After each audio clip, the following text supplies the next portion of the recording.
Today on Between the Lines, considered by some to be one of our great modern-day thinkers, the world-renowned scientist and atheist Richard Dawkins. Welcome, I'm Barry Kibrick. Professor Dawkins caused a seismic shift in the study of biology with his first published book, The Selfish Gene. Later in his career, his bestseller, The God Delusion, continues to spark debate and controversy around the world. Now with his memoir, An Appetite for Wonder, we get to see the making of a scientist and what drives him to keep exploring the human condition. I'm a writer today because I was a reader when I was 11 years old, and it was... You do not need to prove your state of happiness to anybody. Most of these speeches were as much as a month in preparation. Characters, the heroes in this book, are seekers of truth in a story that involves a lot of corruption. You don't get a chance to really talk about what's real, and this is the perfect to do.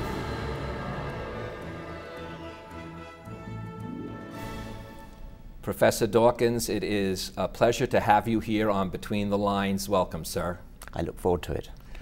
You know, the book's title is An Appetite for Wonder, and I can't help that think that even though it is the main theme of the book, in a way it should be the main theme of all our lives.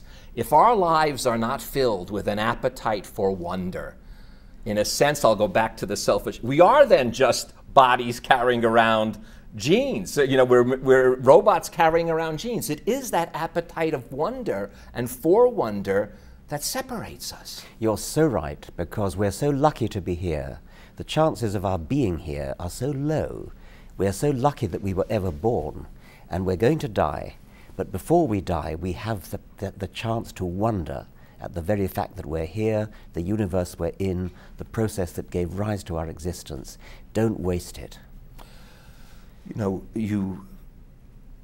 I want to be careful. I don't want to give anything away, but well, I have to give it away. The book is really a memoir up until you really published The Selfish Gene, which then became so revered not only in your field, but as in the works of all sorts of cultural explorations and things like that. But it doesn't go through a large part of the last 30 plus years, or almost close to 40 years, I would think, where you became known more for a lot of the work you did with atheism as a spokesman for it, living, you know, one of the highest spokesmen for it. That's true, and that's coming in the second volume. This is the first of 2 volumes, and I originally signed a contract with the publisher to do the whole thing in 1 volume. But then when I got halfway through, got up to The Selfish Gene, I thought I needed a bit of a break, and I thought it would break rather naturally into 2, because the publication of my first book, The Selfish Gene, was a natural sort of watershed moment in my life. And the publishers were agreeable to splitting it in 2. So that's what you've read, is the first half. Well, you know what's going to be interesting, because it'll allow me then, through the first half, to somehow explore a little bit what's coming into the second half. So I'm looking forward to it. But one thing that caught my mind right off the bat was the fact that The Selfish Gene, I think it was you who originally did, or was it the publisher, I'm not sure, thought it should have been called The Immortal Gene. Yes, I went to see actually another publisher, Tom Mashler, who was not the one who ended up publishing it. And I showed him, he read, I think, the first 2 chapters, which he liked. But he said, you can't call it The Selfish Gene. Selfish is a down word. You must call it The Immortal Gene. And in many ways, I wish I had. It would have been just as suitable a title. It fitted in with the message of the book just as well as The Selfish Gene. And if I had called it The Immortal Gene, it would not have been so vulnerable to misunderstanding. There are quite a lot of people who've read that book by title only. That's what I was getting at. Yeah. And that's why when I was reading what you wrote about, because you do give us some insight into the selfish gene here, the more I read, the more I said, my gosh, this is more about the immortal gene, because you're right, if you're just reading the selfish gene, you know, like you said, more people, I forgot the exact quote, but it had something to do with everyone thinks they know about Darwinism or evolution, but really nobody does. They just know the little catch-all, and that's what happens with the selfish gene. We think, you know, well, this implies that humanity is selfish, there is no altruism, there is none of this, and none of that is really true. No, that's absolutely right. The book is, in fact, about altruism. It's about how selfish genes make individual altruists. And so it's kind of the opposite, actually. It is. Yes. And that is where, you know, what did they say? A little bit of knowledge is dangerous. Yeah. Because when you read more about this, and then especially as you look into some of the later things you did, like the God delusion and things like that, you say, oh gosh, this man is only thinking of self. He's not thinking outside of, you know, what might be. And I couldn't help but feel, and I want you to take no offense of this, I hope, but your appreciation for awe and wonder in many cases, for many people, would be interpreted as at least a spiritual type of a man. It's kind of funny the way we think of things nowadays, because that's when we talk about awe and wonder, oftentimes it is in the study of philosophy or in spirituality. And I was taken by the awe and wonder that you had. I yield to nobody in my sense of wonder at the universe, and I rather resent the way the religious lobby has hijacked that idea. Actually, a scientific view of the universe fills you with awe, as nothing else can. Carl Sagan knew this, various other scientists know this.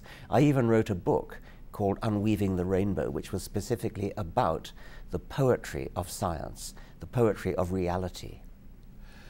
Let's, though, for the viewers, though, I want to go a little further and explore this. I had on two very famous physicists, Leonid Mlodinow, who wrote The Grand Design with Stephen Hawking, and again, a book somewhat that was known more for its, quote, atheistic point of view, but yet when we explored it, just like I did with Leonard, it was really, again, more about awe and wonder, not about the selfishness of man and man-only existence.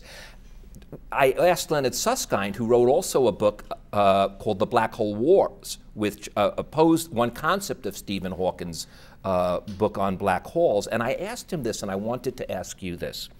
When he was showing me the levels of how the black hole and the Big Bang and the infinite beginning was just the quantum fluctuation, and you used the term as well in the primordial soup, that quantum fluctuation that just allows things to change, I asked him, does it still allow for one to believe in transcendence, something outside of the universe? And I joked with him, I said, I didn't mean a man because he had a white hair and a beard, I said, I didn't mean a guy in a beard sitting in a chair controlling things, but in a sense of transcendence, that something is bigger than the individual.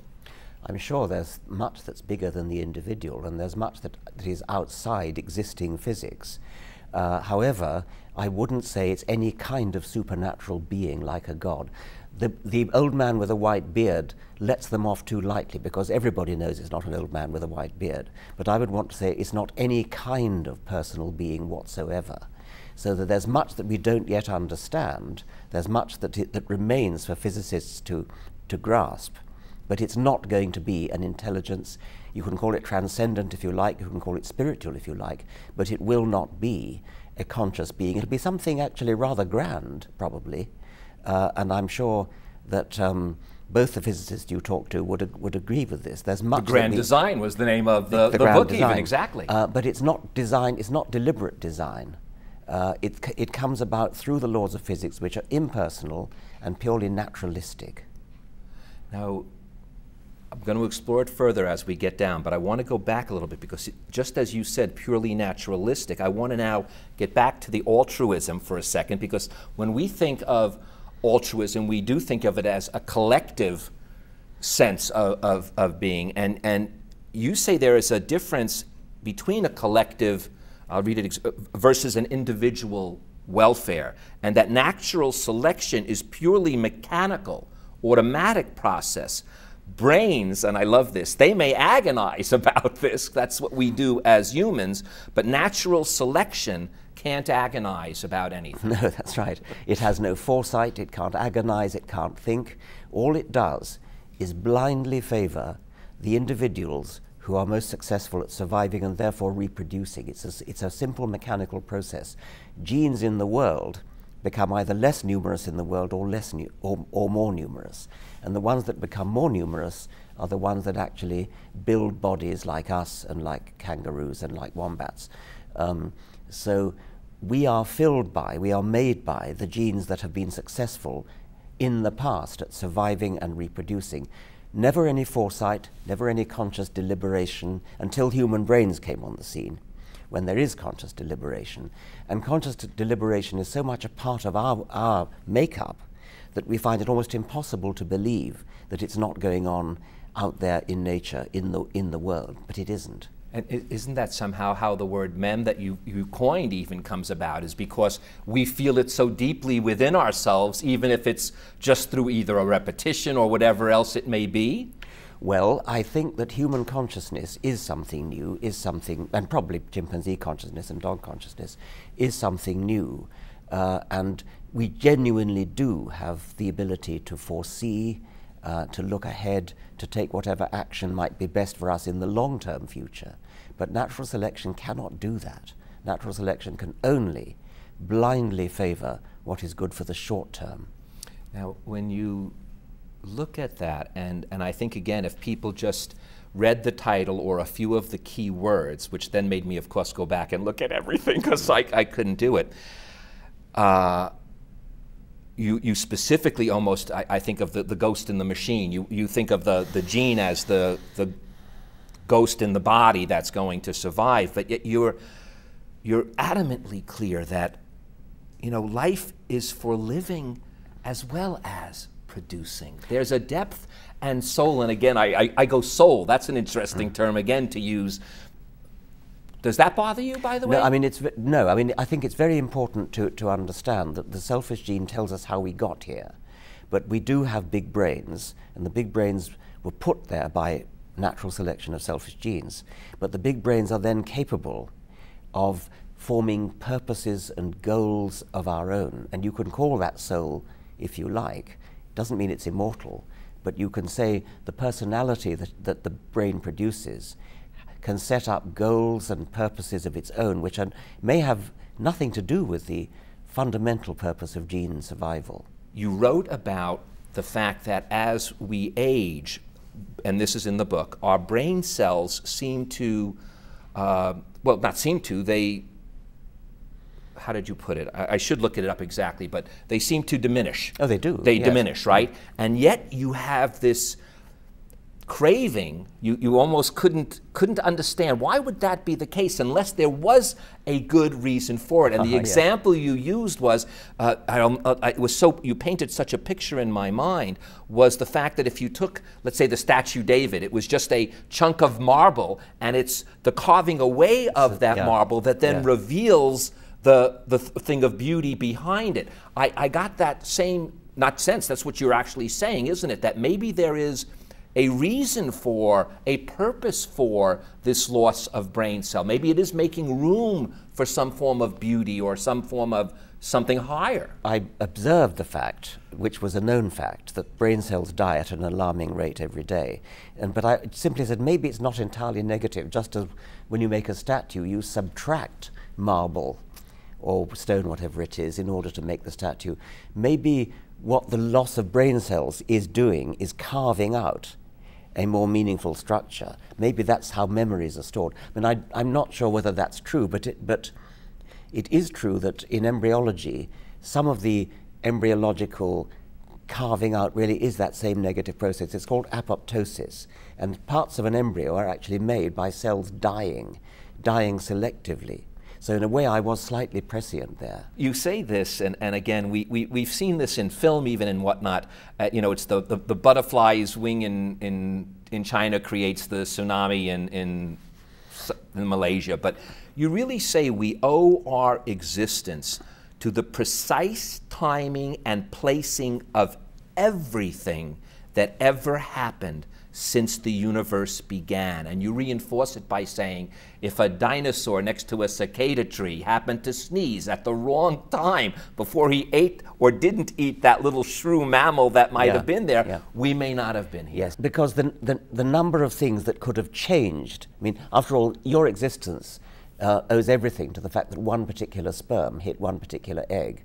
not only in your parents' generation, but in your grandparents' generation, your great-grandparents' generation. And anything could have upset that. I mean, there's so many different sperms, and the fact that one of them got there first determined your existence. And so many things could have changed that a sneeze 20 years before you were conceived would have had knock-on effects that would have affected which of those sperms got to which egg first. This is a memoir, though. So let's now go back to a bit where you started, because when you were young, you were taken by, you got confirmed, our parents were, I guess, religious. No, they weren't, actually. Oh, they really? My schools were religious. Oh, but not your parents, okay. Yeah. And there was a poem you read, and I thought this was kind of funny, because you read it even at your father's, I think it was, funeral, and at Christopher Hitchens. Yeah. And it was the Balliol. Is that how you pronounce Balliol. it? Balliol, yeah. from Oxford. Yes. And it was a poem. And poetry is the one thing you want. You really let us know that poetry hits you in a spot that really makes you tear and well up. You've said it. Mm-hmm. Music came in a second, but never made you cry as much as good poetry. Well, nearly as much. Yes. Nearly as much, yeah, okay. Yeah. And at the end there is the term, it says, God bless the Balliol men, and you obviously we spoke at it at Christopher Hitchens. Yeah. How do you feel when you use that, and then you well up again? Yeah. It was an interesting thought. I just had to ask you about. Yes, well, it's a lovely poem. It's by Hilaire Belloc, and it's called "To the Balliol Men Still in Africa." It begins years ago when I was at Balliol. Balliol men and I was one, swam together in winter rivers, wrestled together under the sun.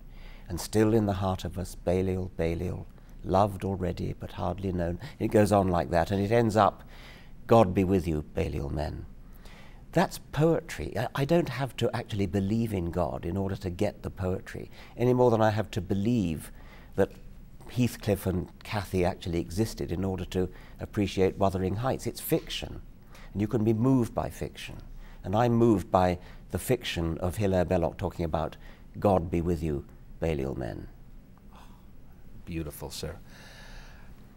But I must let the people know, you did in the past have faith. And as you say, it was reinforced by all people, Elvis Presley. So I could, when I said, okay, but the man's telling me he has faith, it just so happens that it was reinforced by Elvis Presley. This was when I was a young boy, and I was an enormous fan of Elvis, as most of my contemporaries were.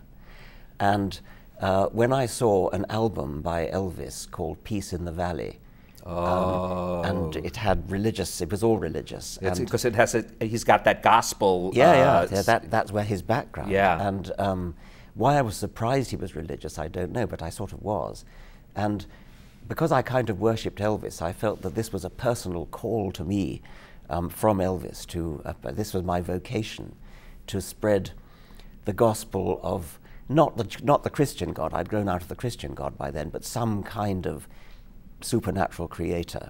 It didn't last long, but for a while, I did record in my book, it's true, that Elvis kind of called me back to religion.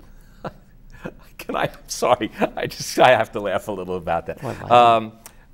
There's a thing that you do in here too that I have such a positive, what's the opposite of a pet peeve? When you want to do something that you don't want to do, okay? Yeah. You talk about the system at Oxford and Cambridge and the lecture system, the way it goes. And I always told my sons that you never pick a course by its subject. You pick it by its professor. You pick it by the lecturer, because the lecturer, if he's good, is going to be not telling you what you can look up in the, and by the way, now this is why I said it's not a pet peeve, I'm repeating your own thoughts here. Yeah. It is enhancing, because through, as you said, not just wisdom, but passion. Yeah. And that passion is so important when it comes to being inspired to have an appetite for wonder. You should not get your facts from lectures. This is why it's a mistake, I think, for students to take notes during lectures. Take a note to remind yourself to look something up. But when I was a student, we all tried to write down something of every sentence that the lecturer uttered, and that's ridiculous because the facts are all in books anyway. You go away and you read the books, you read the papers and so on. What the lecturer should be doing is inspiring you. So you're absolutely right. Choose a course by the lecturer, not by the course itself. By the way, I may say you were right as well. Okay. So a really good lecturer, you can see the lecturer grasping for an idea and pulling it in and thinking aloud in front of the students and giving them an example for how to think aloud. That's what a lecture should be for. And books and nowadays the internet are for where you look up your facts. If I can get anything across to the young people and their parents out here, I really want to get that message across, because so many people take, you know, like there's no, like you said, there's nothing you can't learn from a book, but will it inspire the passion? And you also do something, and you obviously do it on purpose. I'm going to read this exactly. Much of your work you see more as explorations of methods, not just methods of doing research, but methods of thinking. I couldn't help but associate that with the professor.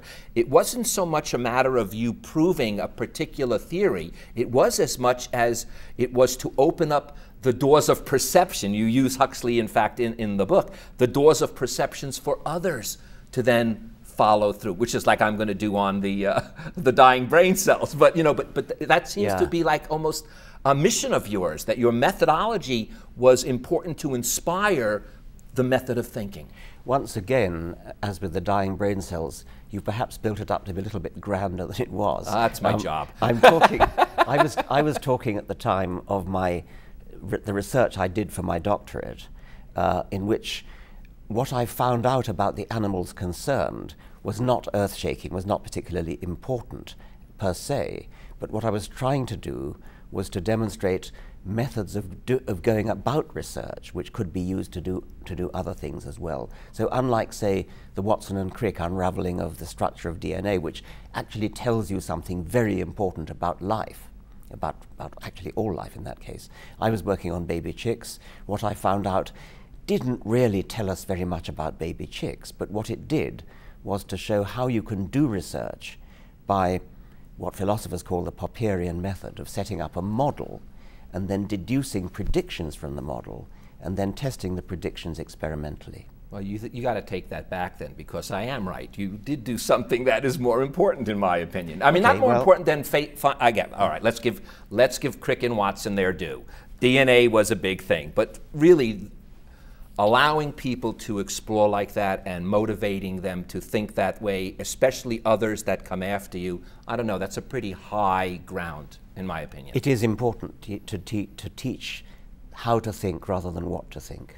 Now, a quick one, as I say, I'll go back to your youth for a second, because there's something that still to this day gnaws at you. And I think it was at the school called Eagle, I can't remember it exactly, and you saw people being bullied. Yes. And you did not lift a finger to help. And you say, I'll read your words exactly, because I think this is insight to the man, which this is both insight to the man and the scientist. That's what I think is with most, well, and obviously the purpose of a memoir. I'm struggling to reconcile the child with the adult that he became. And the same struggle, I suspect, arises with most people. And then you even make a declarative statement: we are not the same people we once were. It's easy to forget that genes continue to exert their effects through our life. Yes, we change obviously very much. I mean, we have the memories of childhood, and so we feel as though we're the same person as we were in childhood. But there is a point of view which says because we're changing all the time, we're kind of dying all the time. So the child that you once were is now dead. But there feels like being a continuity because you still have memories of childhood. But in my case, not stepping in when somebody was being bullied, I can't imagine not stepping in now. But at the time, not only did I not step in, I don't remember even feeling much empathy. And that is now inconceivable to me. I was not the same person then. although because of the persistence of memory, in one sense I feel like the same person. And maybe it has to do with that little immortal gene. Nothing to do with that, no. So, Professor Dawkins, this has been a pleasure. Our time is up. I'm going to end with this. We all can regard ourselves as exquisitely improbable, but here, in a triumph of hindsight, we are. Thank you, Professor Dawkins, for being here with us. It's been a great pleasure. Thank you very much indeed. It's my pleasure, and thank you all for joining us.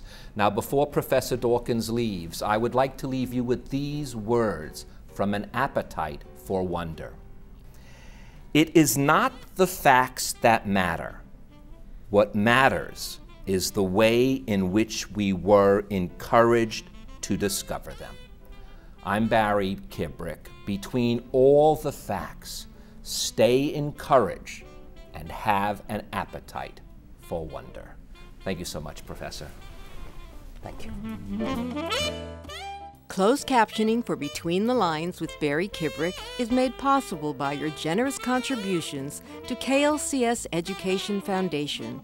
Thank you for your support. Please visit us at klcs.org/BTL if you would like to contact Barry or watch an episode of our show online. And go to barrykibrickblogs.com to go further between the lines and read Barry's posts.